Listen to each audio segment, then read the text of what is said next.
Aktualisht kam filluar punimet për ndërtimin e stadiumit të ri i qytetit.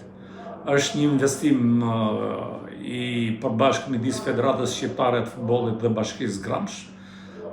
Stadiumi në fazën e parë parashikon ndërtimin e ambienteve të nevojshme për zhvillimin normal të aktivitetit, siç janë dhomat e zhvesjes, dhomat e gjyqtarëve, gazetarëve e tjerë, dhe mbi të do të ndërtohen edhe shkallët e stadiumit me një kapacitet rreth 1450 vende.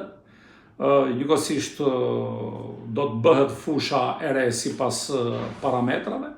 Dhe në vazhdim pastaj do të ketë ndërhyrje edhe në pjesë tanësore të fushës për të ndërtuar fusha stërvitje dhe fushë për moshat e re. Mendojmë që të bëhet një stadium të nivelit të mirë, me qëllim që edhe Gramshi të ketë stadiumin e vet dhe ekipet të luajnë në kushte normale, komode si gjithë ekipet e tjera të futbollit.